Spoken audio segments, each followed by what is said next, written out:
It's 12 months since I was here. When I came, I saw and I reported on Coventry's City of Culture bid. And speed. Action. Now, I'm not saying that I played a particularly big part in that win, but there can be no doubt that Coventry would not have got the UK City of Culture 2021 without the efforts of this person. Laura McMillan. Laura McMillan is the head of the 2021 team.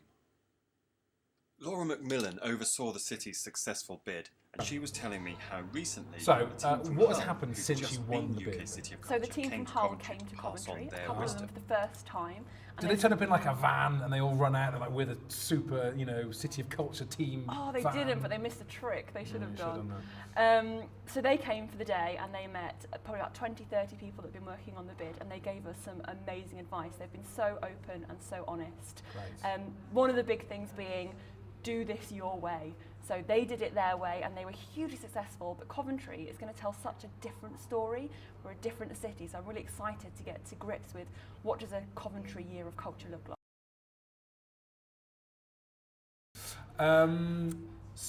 What was the main message that you got from Hull when they came to give you the advice then? A couple of main messages they gave us. The first being pause, so it's Right. this kind of do your groundwork, do it properly. The second one being have confidence to do it your own way. You're telling your city's story, and that's a really exciting opportunity. So just have faith, trust the people you work with, and do an amazing, amazing year.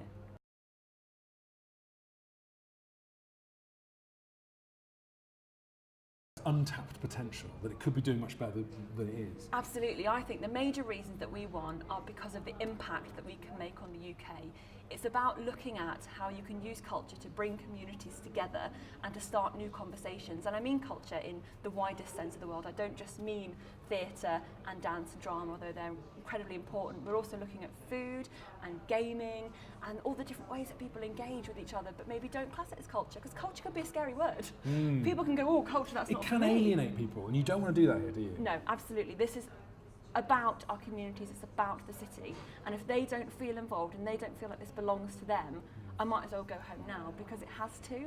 It's not about a small group of people enforcing ideas on a city. It's about a city coming together, understanding a kind of shared identity, and getting excited behind something. Coventry is so good at rallying behind something. Yes. They're absolutely brilliant. As soon as they've got something to fight for, fight against, the city rises up, and we've seen that for the City of Culture bid. So they might not have a team. You have won the bid for UK City of Culture 2021. Are you still pinching yourself?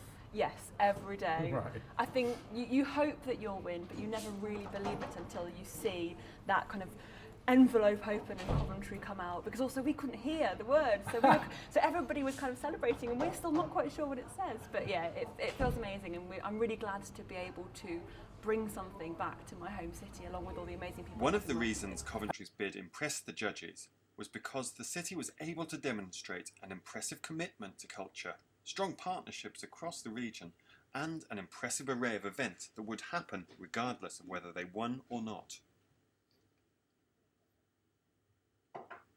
It's being organised by Chris O'Connell and Julia Negus, the duo behind Theatre Absolute, a professional company who for the past One of those 8 events years is the staged Shopfront performances Festival. here. That's going to be happening next Disused month. fish And that chip will shop. be the first major cultural event to happen in Coventry since it won the title. Cool.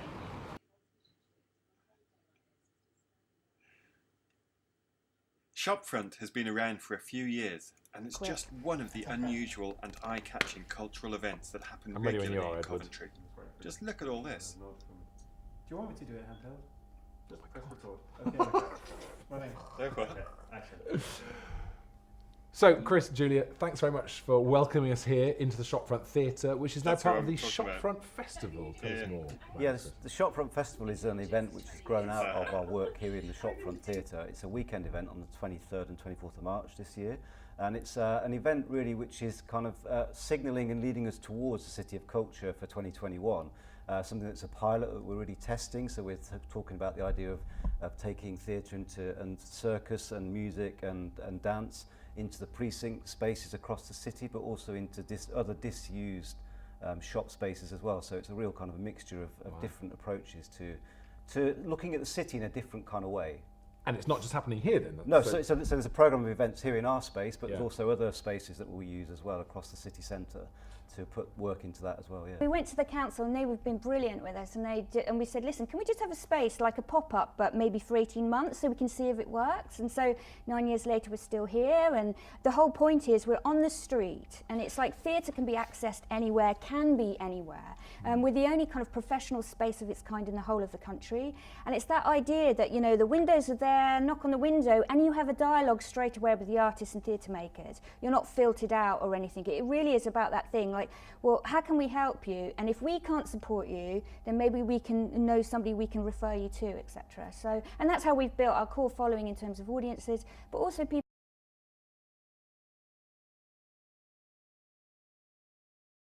Now, when I'm not fronting current affairs films for BBC's Inside Out, I also do a little bit of acting myself. You might be struggling to remember me from such shows as Torchwood and Victoria, Topsy and Tim, it's one of my favourites, and Secret Diary of a Call Girl.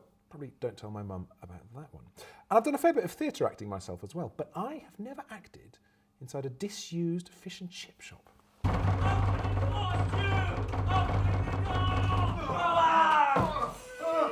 do you think you're doing? I'm dying, man. I'm calling the police. Please don't. What are you doing here? I'm just... Can I come in?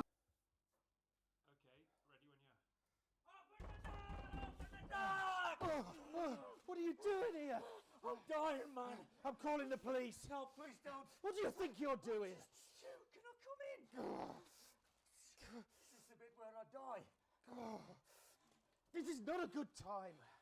What? It's not a good time. Mumbling. For your own safety, just go, please. I'm not going back out there. It's Arctic. Oh, did you hear what I said?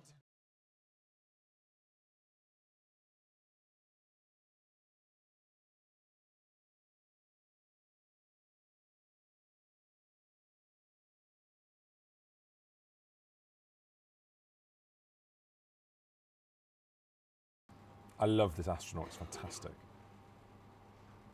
The range of stuff, it just looks fantastic. It was organised by the team at BBC Coventry and Warwickshire in collaboration I love with this the astronaut, bid it's team. fantastic. It was organised by BBC Coventry and Warwickshire. The in range of stuff, collaboration it with just the bid looks team. fantastic. Trisha Doodoo, breakfast DJ extraordinaire, has been a big part of it. As metaphors for the City of Culture title go, the two-tone taxi is a pretty good one. It takes people all over the place to all corners of the city, and that's exactly what the organisers want to do with the various events they'll be putting on. Okay, So it's hoped that the Of course, programme- culture can mean all sorts of things, and the motor industry is a massive part of Coventry's story. So perhaps it was no surprise that one of the most recognisable parts of Coventry's bid was a car. Not just any car, though, the two-tone taxi. So it's still early days, but it's great to see all the excitement going on around here. And I think the fact that Coventry's determined to create a lasting legacy that goes way beyond arts and culture is a really exciting thing. So, Trish, tell us about the two-tone taxi. Oh, it was brilliant. It was a series of tours made up of people's memories. Okay. So we asked people to tell us their memories of Coventry, their musical memories, the history, the hidden gems, places where we may not necessarily know about other than Coventry Cathedral. We took all those ideas and we created a 2-hour experience in this two-tone taxi. It was brilliant. Right, okay, and there was a bit of theatre involved, right? There's an actor on board. Oh, Paul was incredible. What he doesn't know about Coventry, no one knows.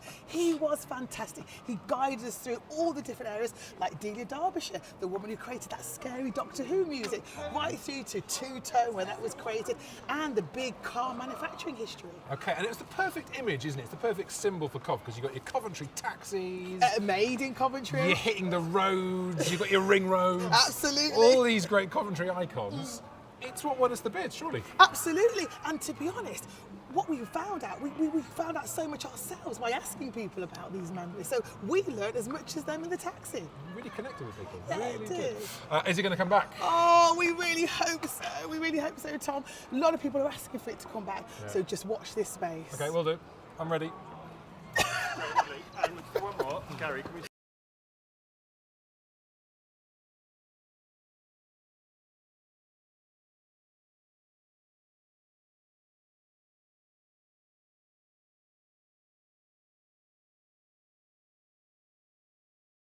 Jim, here we are, very cold day in Coventry town. We've got the Belgrade Theatre right there. Is this going to look very different after 2021? Well, right behind you, there's the old Coventry Telegraph building, which used to be the local newspaper presses and where all the journalists used to be. That's going to be turned into a hotel.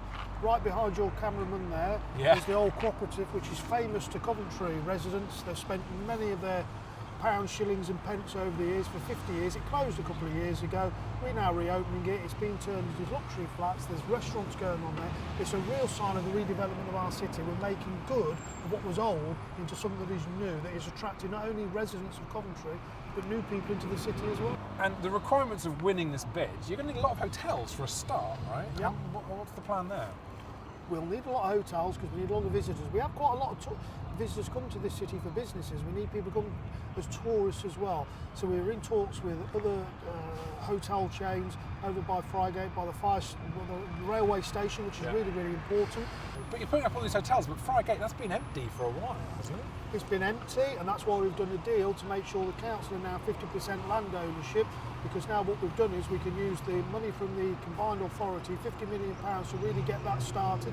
We're going to build a new office block. We're in discussion with potential tenants. We've already got the Financial Ombudsman Service in there from outside of Coventry, actually come from London. They've shown a great deal of confidence in Coventry. We believe, particularly the City of Culture, other people want to make that decision as well. So Jim, talking about all these plans, were those going to happen anyway, or are they changing because of the City of Culture win? I think some of the plans definitely were happening before we had the City of Culture given. However, I think it gives a new impetus to the city in terms of redevelopment. People are suddenly looking at Coventry with new eyes and saying, do you know what, they're investing in Coventry, new hotels, new businesses. What is there for us as well? Actually, the centre of the cultural centre of Britain for a whole year, let's come to Coventry and see what is different there. And I think that will give a new impetus. I think we've seen what's happened in Hull, we've seen what's happened in Liverpool, we've seen what's happened in Derry, Londonderry. They've seen massive investment. I think people want to do the same in Coventry. People are already here, and institutions that are already here to kick on and do these great things. And that will leave a legacy, right? This is always the big word about these things, legacy. What's going to happen after 2021? It is. It's about redefining what ambition looks like in a city. Wow, that's a great sentence. What does ambition look like? I think it looks like looking beyond our boundaries. So Coventry should be a major tourist destination, but it's not. Interesting. Okay, so our Transport Museum and our cathedral and our theatres should be bringing hordes of people to Coventry, but they're not. So one of the major legacies of City of Culture is for people to understand what is here, and that, all the marketing that comes around it, all the national visibility that comes around it, that's going to really help us. But we're also in the midst of a 10-year cultural strategy.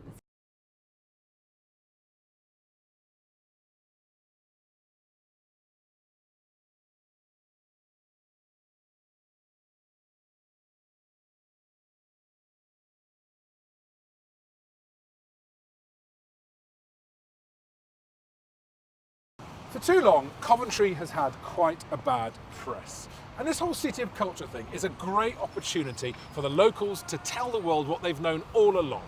Coventry is quite good.